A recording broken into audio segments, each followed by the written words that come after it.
Shalom, selamat datang di channel aku bersama Lunardi Solarius di sini.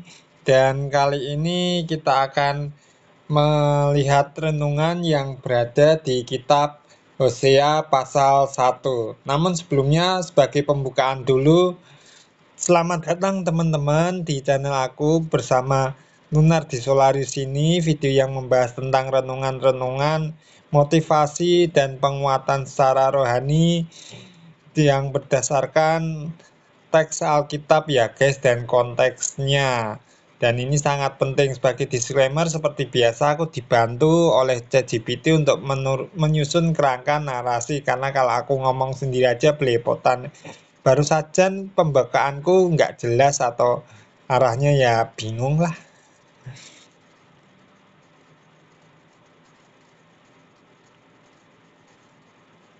Wah, pembukaannya sebenarnya udah oke kok. Tinggal dirapihin dikit biar lebih mengalir dan terstruktur.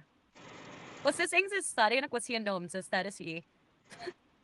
Selamat datang di channel aku. Bareng aku, Lunardi Solarius. Di sini kita akan sama-sama merenungkan firman Tuhan, menggali motivasi dan kekuatan rohani yang bersumber dari Alkitab, berdasarkan teks dan konteksnya, supaya kita nggak cuma asal kutip, tapi benar-benar paham maknanya. Seperti biasa, aku dibantu oleh ChatGPT untuk menyusun kerangka narasi. Karena jujur aja, kalau ngomong sendiri kadang suka ngeblank, belepotan, atau malah bingung arahnya mau kemana. Tapi tenang aja, intinya kita akan belajar bareng dan bertumbuh bareng. Nah, kali ini kita akan masuk ke renungan dari kitab Hosea pasal 1. Yuk, gimana? Mau dilanjut ke narasi Hosea 1-nya juga sekalian? Oke, pembahasan Hosea pasal pertama. Siap? Yuk kita bahas Hosea pasal pertama bareng-bareng. Aku buatkan narasi bahasa santai, tapi tetap setia sama makna teks dan konteksnya ya. Hosea pasal 1 membuka dengan sesuatu yang nggak biasa. Tuhan menyuruh nabinya, Hosea, untuk menikahi seorang perempuan sundal, namanya Gomer. Dan ini bukan karena Tuhan setuju dengan dosa, tapi justru untuk menunjukkan secara simbolis betapa parahnya kondisi rohani bangsa Israel saat itu. Mereka udah seperti istri yang nggak setia, berpaling dari Tuhan, dan malah menyembah Allah lain. Melalui pernikahan Hosea dan Gomer, Tuhan mau kasih gambaran nyata bahwa relasinya dengan Israel itu udah rusak karena ketidaksetiaan mereka. Gomer itu lambang dari Israel yang suka berselingkuh secara rohani, dan Hosea mewakili Tuhan yang tetap mengasihi meskipun disakiti. Lalu ada 3 anak dari Hosea dan Gomer, dan masing-masing dikasih nama yang punya makna ngeri banget. Yang pertama, Yezreel. Itu bicara soal hukuman yang akan datang atas dosa kekerasan dinasti Yehu. Yang kedua, Lo-ruhama, artinya tidak dikasihani, karena Tuhan gak akan terus-menerus sabar sama Israel yang membangkang. Dan yang ketiga, Lo-ami, bukan umatku, menandakan betapa seriusnya keretakan hubungan dengan umatnya. Tapi menariknya, meskipun pasal ini keras, di ayat terakhir Tuhan kasih harapan. Dia bilang, nanti akan datang saat di mana mereka yang disebut bukan umatku akan disebut anak Allah yang hidup. Artinya, Tuhan masih punya rencana pemulihan. Wasatchait. Ada kasih yang tetap setia di balik murkanya. Nah, dari sini kita bisa merenung. Kadang Tuhan izinkan hal-hal aneh, bahkan berat dalam hidup kita jadi cermin. Biar kita sadar, bertobat, dan balik lagi ke Dia. Dan meskipun kita sering nggak setia, kasih Tuhan nggak pernah berhenti mengejar kita. Kamu tertarik lanjutin ke pasal 2 sekalian? Atau mau ngolah ini dulu buat video atau konten? Oke, kita fokuskan di pasal pertama dulu ya, mengenai Nabi Hosea ini. Menarik di sini bahwa Hosea ini di ayat yang pertama, firman Tuhan datang kepada Hosea bin Beri pada zaman Uzia, Yotam, Ahaz, dan Hizkia, raja-raja Yehuda, dan pada zaman Yerobeam bin Yoas, raja Israel. Berarti Hosea di sini hidup pada zaman Uzia, Yotam, Ahaz, dan Hizkia, dan sebagai raja Yehuda, dan zaman Yerobeam bin Yoas, raja Israel. Dan kita lihat di sini fokus pelayanan dari Nabi Hosea ini adalah Kerajaan Utara atau Israel, menyoroti bagaimana kemerosotan moral yang ada terjadi di bangsa Israel atau kerajaan utara, belepotan. Betul banget. Kamu nangkep poinnya dengan tajam. Hosea memang diutus khusus untuk berbicara kepada kerajaan utara, yaitu Israel. Walaupun dia juga mencatat masa pemerintahan raja-raja Yudea. Itu sebenarnya menunjukkan bahwa pesan yang disampaikan Hosea punya nilai peringatan juga buat seluruh umat Tuhan, bukan cuma satu kerajaan doang. Nah, menariknya lagi, di zaman Hosea ini, terutama masa Yerobeam bin Yoas, secara politik dan ekonomi Israel itu lagi lumayan makmur. Tapi justru di tengah kemakmuran itu, moral dan rohani bangsa malah makin merosot. Penyembahan berhala merajalela, ketidakadilan sosial makin parah, dan relasi dengan Tuhan makin jauh. Jadi, Tuhan pakai Hosea untuk menggambarkan kesedihan dan kecemburuan ilahi atas ketidaksetiaan Israel. Perintah untuk menikahi Gomer itu bukan sekadar tindakan aneh, tapi cara Tuhan memperlihatkan betapa dalam kasih-Nya dan betapa menyakitkannya saat umatnya malah berpaling darinya. Kamu mau kita dalemin lagi soal konteks sejarah atau sisi teologisnya? Atau lanjut ke penafsiran tiap ayat di pasal pertama? Kita bahas dulu konteks sejarahnya supaya kita paham mengenai kitab Hosea terkhusus di pasal pertama.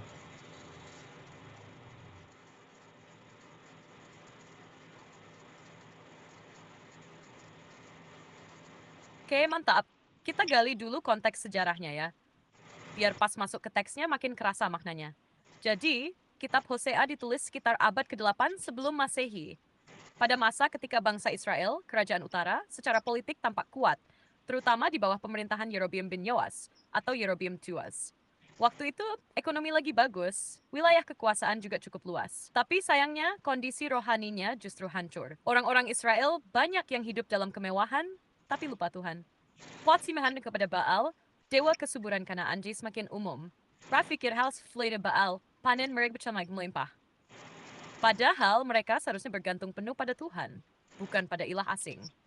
Selain itu, ketidakadilan sosial makin merajalela, orang-orang kaya makin menindas yang lemah. Korupsi, manipulasi hukum, dan eksploitasi ekonomi merusak struktur masyarakat. Dan yang paling parah, para imam dan pemimpin rohani malah ikut-ikutan menyimpang. Jadi yang harusnya jadi penjaga kebenaran malah ikut menyuburkan penyimpangan. Hosea hidup di masa itu, dan dia menyaksikan sendiri bagaimana bangsa ini makin jauh dari Tuhan, walaupun secara lahiriah tampak sukses. Itu sebabnya pesan Hosea keras, penuh teguran, tapi juga syarat dengan kerinduan Allah agar umatnya bertobat dan kembali pada kasih yang sejati. Di pasal pertama ini, Tuhan langsung nendang lewat simbol pernikahan Hosea dengan Gomer sebagai gambaran tragis dari hubungan Tuhan dan Israel. Dan itu bukan cuma sindiran, tapi semacam proklamasi ilahi bahwa murka dan kasih Allah sedang bekerja sekaligus. Kamu mau kita lihat juga relasi antara politik, agama, dan budaya Kanaan waktu itu? Atau udah cukup buat masuk ke pembacaan ayat per ayat? Ya, kita lihat di sini kayaknya suasana atau situasi sejarah pada saat itu sama dengan kondisi sekarang ini dan mirip banget sih, apalagi kondisi gereja-gereja sekarang yang kelihatan makmur, membangun gereja yang megah dengan alat-alat yang canggih. Ya sebenarnya nggak salah sih, tapi permasalahannya apakah dengan itu iman jemaat orang percaya masa kini bertumbuh atau justru sebaliknya?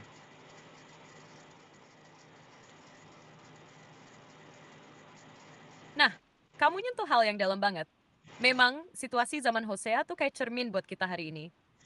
Secara lahiriah, banyak gereja sekarang juga tampak berhasil. Gedungnya besar, fasilitasnya lengkap, teknologi dipakai maksimal, bahkan ibadahnya bisa megah dan spektakuler. Tapi pertanyaannya, apakah di balik semua itu ada kasih yang murni pada Tuhan? Apakah ada pertobatan sejati?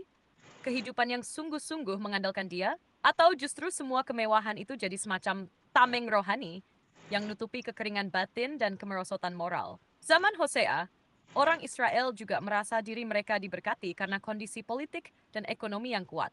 Tapi mereka nggak sadar kalau mereka sedang berselingkuh rohani. Mereka menyembah Tuhan tapi juga menyembah Baal. Mirip dengan orang percaya zaman sekarang yang bisa saja hadir di gereja tiap minggu, tapi hatinya melekat pada dunia, pada ego, pada kenyamanan, atau bahkan pada berhala zaman modern, uang, posisi, atau popularitas. Teguran Hosea tuh kayak alarm keras. Tuhan nggak tertarik sama simbol kemakmuran lahiriah kalau hati umatnya nggak setia. Justru Tuhan mencari relasi yang murni, yang penuh kasih dan kejujuran rohani. Menurut kamu, gimana cara kita bisa menjaga hati tetap setia di tengah dunia yang makin glamor ini? Oke, sekarang kita bahas ayatnya satu persatu untuk Hosea pasal pertama ini dan kita jelaskan eksposisinya dan juga menyampaikan eksegesisnya. Siap, ini makin seru. Kita mulai dari Hosea pasal 1, kita bahas ayat per ayat dengan eksposisi dan sedikit eksegesisnya, tetap dalam gaya yang santai, tapi tetap mendalam ya. Ayat 1, firman Tuhan yang datang kepada Hosea bin Beri pada zaman Uzia, Yotam, Ahaz, dan Hizkia, raja-raja Yehuda, dan pada zaman Yerobeam bin Yoas, raja Israel. Ayat ini kayak penanda waktu dan konteks sejarah. Disebutnya raja-raja Yehuda dan satu raja Israel, Yerobeam II, nunjukin bahwa Hosea memang hidup di masa transisi politik yang cukup panjang. Tapi fokus pelayanannya jelas untuk kerajaan utara, yaitu Israel. Kalau kita lihat secara eksegesis, disebutnya banyak raja Yehuda ini menunjukkan bahwa pelayanan Hosea berlangsung cukup lama, mungkin sekitar 60 tahun. Dan menariknya, nama Hosea sendiri artinya keselamatan atau penyelamatan, mirip akar katanya sama Yehoshua dan Yesus, Yeshua. Ayat 2. Ketika Tuhan mulai berbicara dengan perantaraan Hosea, berfirmanlah ia kepada Hosea, "Pergilah, kawinilah seorang perempuan sundal dan peranakanlah anak-anak sundal, karena negeri ini bersundal hebat dengan meninggalkan Tuhan." Nah, ini ayat yang langsung nendang. Tuhan nyuruh Hosea kawin sama perempuan sundal. Bukan karena Tuhan suka dosa, tapi ini adalah simbol bahwa Israel secara rohani seperti perempuan yang tidak setia. Eksegesisnya kata sundal di sini dalam Ibrani adalah zenunim, yang bisa bermakna harfiah, pelacur atau kiasan penyembahan berhala. Jadi, tindakan Hosea itu bukan hanya perintah pribadi, tapi semacam teater profetik. Tuhan sedang bicara lewat hidup Hosea sendiri. Ayat 35, maka pergilah ia dan mengambil Gomer binti Diblaim, lalu mengandunglah perempuan itu dan melahirkan baginya seorang anak laki-laki. Berfirmanlah Tuhan kepada Hosea, "Berilah nama Yizre'el kepada anak itu, sebab sedikit waktu lagi, maka aku akan menghukum keluarga Yehu karena hutang darah Yizre'el dan akan mengakhiri kerajaan kaum Israel. Maka pada waktu itu akan terjadi, aku akan mematahkan busur panah Israel di lembah Yizre'el. Namo anaksin Yizre'el, adal inanipaj, atau Allah benteng hakimi." Ini mengacu pada tempat yang penuh sejarah darah. Di situ, Yehu dulu membantai keturunan Ahab, tapi dia sendiri kemudian jatuh dalam dosa. Jadi Tuhan bilang hukuman atas kekerasan Yehu bakal datang. Lembah Yizreel juga dikenal sebagai tempat strategis militer. Watak sedih, mematahkan busur panah, ini peringatan keras. Kepercayaan pada militer dan kekuasaan gak akan menyelamatkan dari murka Tuhan. Ayat tendestat, kemudian mengandunglah pula perempuan itu, lalu melahirkan seorang anak perempuan. Berfirmanlah ia kepada Hosea, "Berilah nama lo Ruhama kepada anak itu, sebab aku tidak akan menyayangi lagi kaum Israel dan tidak mau mengampuni mereka. Tetapi aku akan menyayangi kaum Yehuda dan menyelamatkan mereka oleh Tuhan, Allah mereka. Aku tidak akan menyelamatkan mereka dengan panah atau pedang, dengan alat perang, dengan kuda atau penunggang kuda." Nama kedua, Laurel Souls Adia de Castiames. Waduh, ini kayak Tuhan bilang, cukup sudah, aku nggak akan tahan lagi. Tapi Tuhan juga kasih kontras. Yehuda masih akan diselamatkan. Bukan karena mereka lebih baik, tapi karena kasih karunia. Dan keselamatannya bukan lewat kekuatan militer, tapi karena Tuhan sendiri yang akan bertindak. Ayat 89. Setelah menyapi Loruhama, mengandunglah perempuan itu, lalu melahirkan Saksi. Berfirmanlah ia, "Berilah nama Lo Ami kepada anak itu, sebab kamu ini begumatku dan aku ini bukan Allahmu." Noah teragdi so deskuid. Ini puncak dari keretakan hubungan. Kata-kata Tuhan di sini ekstrem. Aku bukan Allahmu. Dalam konteks perjanjian, ini berarti Israel telah memutus perjanjian itu sendiri lewat ketidaksetiaan mereka. Ayat 10-11 dalam bahasa Ibrani pasal ini berlanjut sampai ayat 2 tadi.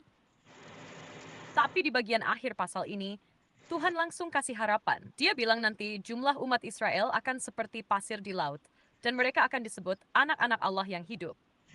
Di sini muncul janji pemulihan. Bahkan nama-nama mengerikan tadi akan dibalik artinya. Dari Yisrael, jadi penaburan yang baru. Dari Lo Ruhama ke Ruhama, dari Lo Ami ke Ami. Tuhan tetap punya rencana untuk menyatukan umatnya lagi. Gimana? Mau aku bantu buatin versi narasi buat video atau renungan tertulisnya juga? Atau kamu mau kasih catatan reflektifnya dulu? Aku ingin menyoroti masalah pernikahan Hosea dan Gomer ini sebagai gambaran ketidaksetiaan umat Israel kepada Allah, dan kita lihat bagaimana keadaan itu sama dengan keadaan zaman sekarang ini. Ya istilahnya ada persamaannya sih. Ada ya? Ya ada sih.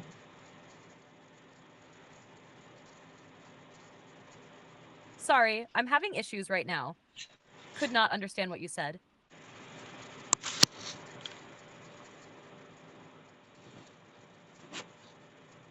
Aku ingin menyoroti tentang pernikahan Hosea dan Gomer ini sebagai lambang ketidaksetiaan Israel, tetapi Allah tetap menunjukkan kasih setianya dan juga bagaimana kasih karunia anugerah Tuhan itu dinyatakan di dalam penghukuman itu.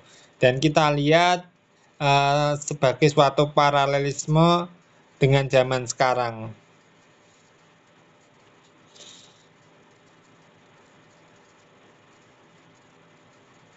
Dan kita lihat justru dalam relasi Hosea dan Gomer itu, kita dikasih gambaran paling nyata tentang hati Tuhan yang terluka, tapi tetap mengasihi. Pernikahan mereka bukan cuma simbol ketidaksetiaan, tapi juga simbol kasih yang nggak menyerah. Bayangin ya, Hosea itu disuruh Tuhan nikahi perempuan sundal, lalu dia harus merawat dan mengasihi dia. Bahkan saat Gomer nanti akan kembali ke gaya hidup lamanya. Itu berat banget secara emosional. Tapi justru disitulah kasih setia Tuhan dicerminkan. Kasih yang rela terluka, tapi tetap bertahan. Jadi, walaupun Israel bersundal secara rohani, lari ke Baal mengabaikan Tuhan, Tuhan gak langsung memusnahkan mereka sak. Dia tegur, dia hukum. Tapi di balik itu semua ada kerinduan umatnya kembali. Itu yang disebut kasih karunia dalam penghukuman. Bukan penghukuman yang menghancurkan, tapi yang membentuk dan memanggil balik. Kalau kita lihat ayat-ayat tentang anak-anak Hosea tadi, Tuhan seolah bilang, kamu bukan umatku. Tapi di akhir pasal dia balikkan, kamu akan disebut anak-anak Allah yang hidup. Itu anugerah. Tuhan yang berdaulat bisa aja mengakhiri semuanya, tapi dia malah menyatakan kasih dan pemulihan. Jadi menurutmu, bagaimana realita ini bisa jadi refleksi buat gereja masa kini? Apakah kita menyadari bahwa di balik setiap teguran Tuhan, ada panggilan kasih untuk kembali? Nah, ini aku ingin memparalelkan keadaan di zaman now atau zaman sekarang ini.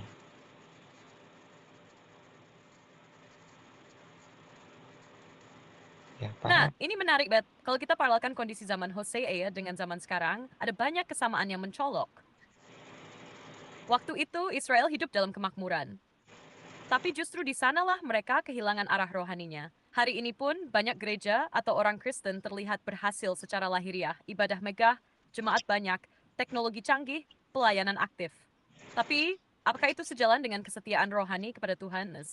Kita hidup di masa di mana banyak orang lebih tertarik pada sensasi rohani, popularitas pengkhotbah, atau bahkan kenyamanan dalam ibadah, daripada pada pertobatan, kekudusan, dan relasi yang intim dengan Tuhan.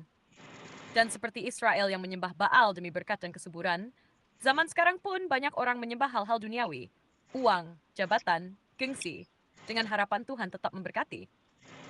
Pernikahan Hosea dan Gomer itu jadi peringatan keras, tapi juga harapan besar.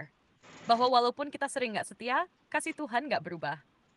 Watsa tetap mencuri, tetap menegur. Apa weird you at this thing it was he and Libid. Hukumannya bukan karena benci, tapi karena dia nggak mau kita binasa. Dia masih sadar dan balik lagi. Let's say the delights guys. Let's say nilai penginis dan Gomer. Apakah kita mewakili kasih Tuhan yang setia, atau malah seperti Gomer yang terus berpaling? Menurut kamu, hal-hal apa aja di zaman sekarang yang bisa jadi Baal modern buat orang percaya? Aku ingin menyoroti frasa kata atau kalimat begini. Di ayat 2 yang mengatakan, karena negeri ini bersundal hebat dengan membelakangi Tuhan. Nah, ini yang ingin aku bahas dan kupas lebih dalam lagi makna kalimat ini.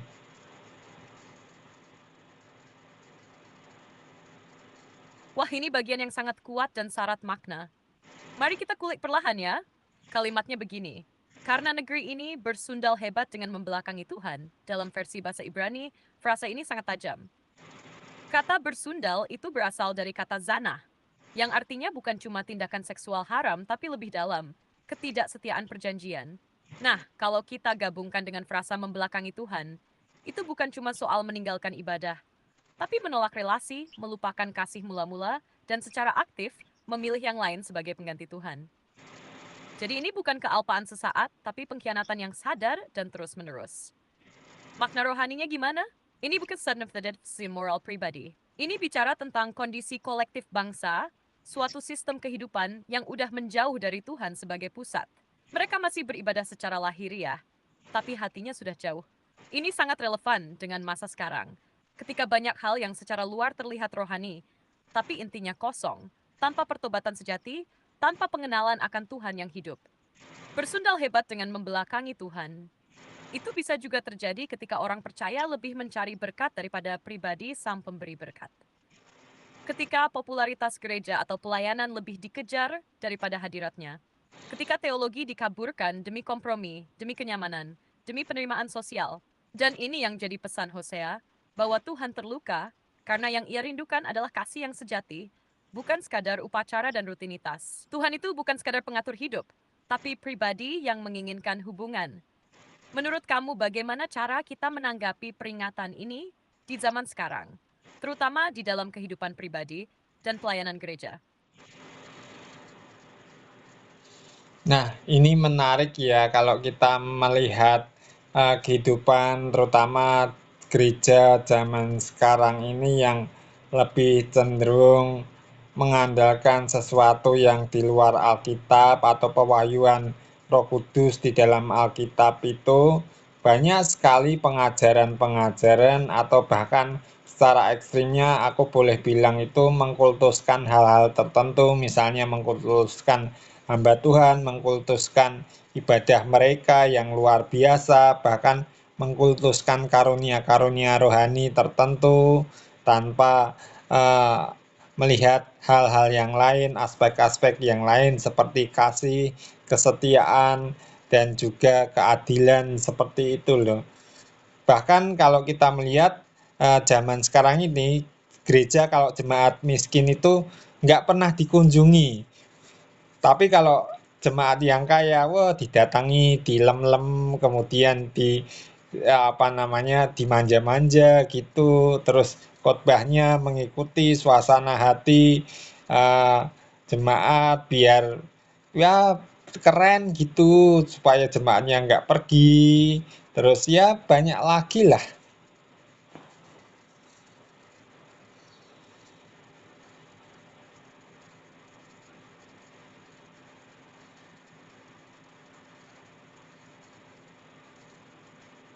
Nah, kamu nyentuh inti persoalan yang sangat relevan dan menyayat hati, karena memang ini realita yang nggak bisa dipungkiri. Saat Hosea menyampaikan bahwa Israel bersundal hebat dengan membelakangi Tuhan, itu bukan cuma soal penyembahan berhala dalam bentuk patung, tapi juga penyimpangan hati. Ketika sesuatu yang harusnya hanya jadi sarana untuk menyembah Tuhan, malah dijadikan objek kultus.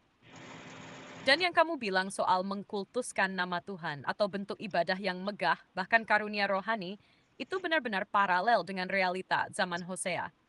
Mereka tetap beribadah, tetap mempersembahkan korban, tetap religius, tapi hati mereka jauh dari Tuhan. Hari ini bisa aja orang mengangkat tangan tinggi-tinggi bernubuat, bahkan menyembuhkan orang sakit.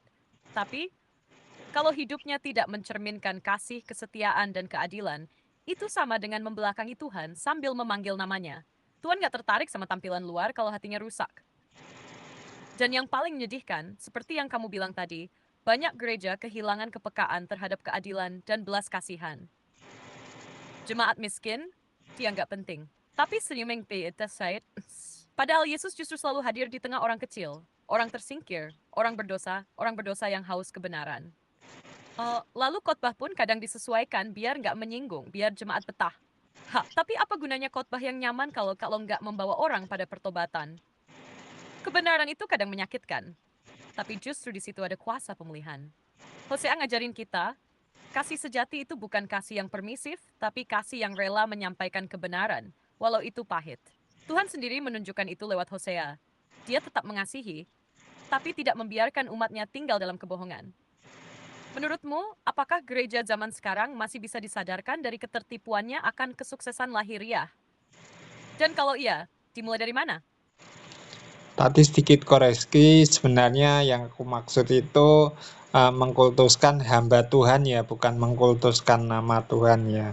Tapi nggak apa-apa. Oke, kita lanjut ke relevansi orang percaya masa kini dan kesimpulan perenungan.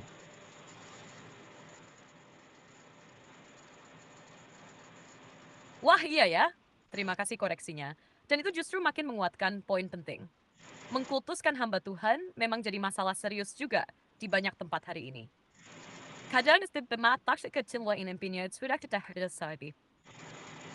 Bahkan ucapan hamba Tuhan dianggap mutlak. Padahal Alkitab bilang, kita harus menguji segala sesuatu, termasuk pengajaran dan nubuat, dengan firman Tuhan. Kalau ini dibiarkan, lama-lama jemaat nggak lagi menyembah Tuhan, tapi pribadi yang mereka anggap diurapi. Oke, sekarang, mari kita tarik benang merahnya ke relevansi bagi orang percaya, masa kini, dan kesimpulan renungannya. Relevansi bagi orang percaya masa kini. Kisah Hosea dan Gomer itu bukan cuma drama tragis zaman dulu, tapi gambaran kuat buat kita hari ini. Gereja dan orang percaya seringkali merasa baik-baik saja karena ibadah jalan, pelayanan aktif, gereja penuh, dan aktivitas rohani ramai. Tapi Hosea memperingatkan, semua itu nggak berarti apa-apa kalau hati kita berpaling dari Tuhan, ketika kasih, kesetiaan, dan keadilan ditinggalkan, dan digantikan oleh ambisi, kekuasaan, dan kemewahan rohani yang semu, maka itu tandanya gereja sedang bersundal hebat.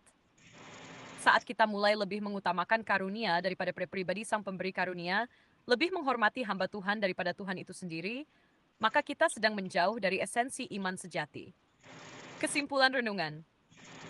Kitab Hosea pasal 1 memperlihatkan kasih Tuhan yang setia meskipun disakiti. Ia adalah Allah yang cemburu bukan karena posesif, tapi karena kasihnya murni. Ia rela menunjukkan rasa sakitnya lewat kehidupan nabinya, hanya supaya umatnya sadar dan kembali. Melalui kisah ini, Tuhan gil kita kembali pada relasi yang sejati. Relasi yang didasarkan pada pertobatan, kesetiaan, dan kasih, bukan pada ritual kosong atau simbol-simbol rohani tanpa makna. Jadi, mari kita lihat ke dalam hati kita. Apa kita masih sungguh-sungguh mengasihi Tuhan? Ataukah kita, seperti Gomer, mulai berselingkuh rohani dengan dunia ini? Tuhan yang sama yang memanggil Hosea juga memanggil kita hari ini. Kembalilah kepadaku, sebab aku telah menebus engkau. Kalau kamu mau, aku bisa bantu susun ini jadi teks renungan lengkap buat dibaca atau dijadikan konten. Mau dilanjut ke sana? Sebelum penutup, ada hal yang penting ingin disampaikan tentang janji pemulihan, keselamatan, dan pertobatan yang sungguh-sungguh di hadapan Tuhan.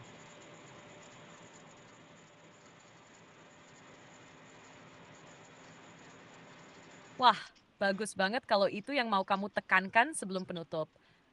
Karena di tengah semua teguran keras dalam Hosea pasal 1, ada satu benang merah yang nggak boleh kita lupakan. Janji pemulihan dari Tuhan. Justru di saat Tuhan berkata, kamu bukan umatku dan tidak aku kasihani, di ayat terakhir pasal itu, Tuhan nyatakan sebuah janji yang luar biasa. Dia berkata bahwa orang-orang yang tadinya disebut Lo-Ami, bukan umatku, akan disebut anak-anak Allah yang hidup. Itu artinya penghukuman Tuhan bukan akhir. Tuhan selalu menyisakan harapan. Di balik semua ketegasan Tuhan, ada kasih yang tidak bisa dibatalkan. Kasih yang mengejar, kasih yang merindukan pertobatan sejati, bukan yang pura-pura. Dan inilah yang jadi undangan terbesar bagi kita hari ini. Untuk datang kembali kepada Tuhan dengan hati yang remuk, untuk bertobat sungguh-sungguh, bukan karena takut dihukum, tapi karena kita sadar bahwa kasih Tuhan terlalu besar untuk diabaikan. Pemulihan yang Tuhan janjikan bukan cuma soal Israel lama bersatu kembali, tapi juga nubuat tentang keselamatan dalam Kristus. Orang sudah dekatkan, yang bukan umat dijadikan miliknya. Dan ini berlaku buat semua orang percaya hari ini, asal kita datang dengan pertobatan yang sejati. Jadi sebelum penutup, inilah pesan utamanya. Tuhan itu adil dalam hukum, tapi ia lebih dalam lagi dalam mengasihi. Penghukuman Tuhan bukan untuk membinasakan, tapi untuk mengarahkan kita kembali kepada pemulihan dan keselamatan yang kekal di dalam kasih karunia-Nya. Mau langsung aku bantu rangkum jadi penutup renungan yang kuat dan menyentuh hati? Buat rangkuman penutupnya itu yang kamu maksudkan itu.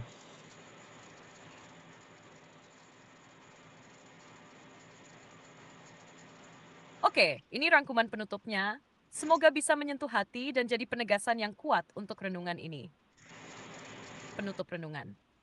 Sahabat-sahabat yang terkasih, melalui kisah Hosea pasal pertama ini, kita belajar bahwa Tuhan tidak bermain-main dengan dosa, tetapi ia juga tidak main-main dalam mengasihi. Walau umatnya bersundal hebat, membelakangi kasihnya, dan melupakan perjanjiannya, Tuhan tetap menunjukkan kerinduan untuk memulihkan. Pernikahan Hosea dan Gomer adalah gambaran nyata tentang betapa dalamnya kasih Tuhan kepada umatnya. Kasih yang bertahan meskipun disakiti, kasih yang menanti pertobatan dengan sabar. Dan di balik setiap hukuman yang dijatuhkan, Tuhan selalu sisipkan harapan. Harapan akan pemulihan, keselamatan, dan relasi yang dipulihkan kembali. Sien ini mods tetap cekuat. Tuhan rindu kita kembali kepadanya. Bukan dengan ritual semata, tapi dengan hati yang remuk dan hidup yang diperbarui.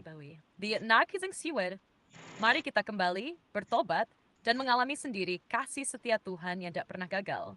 Karena mereka yang dulunya disebut bukan umatku, kini diberi hak istimewa untuk disebut anak-anak Allah yang hidup. Kalau mau nanti aku bantu juga narasinya untuk dibacakan di video atau materi presentasi, tinggal bilang aja ya. Oke, terima kasih sudah nonton video aku. Feel free buat kalian yang subscribe, like aja kalau kalian suka, atau kalian nggak suka, dislike aja nggak apa-apa. Kalau dirasa video-video di channel ini bermanfaat, memotivasi, menguatkan iman kalian, kalian bisa share kok. Dan juga bisa komen-komen di kolom komentar ini, dan yang paling penting adalah kita saling menguatkan satu dengan lain di menjelang akhir zaman ini. Dan mohon maaf bahasaku agak sedikit belepotan ya.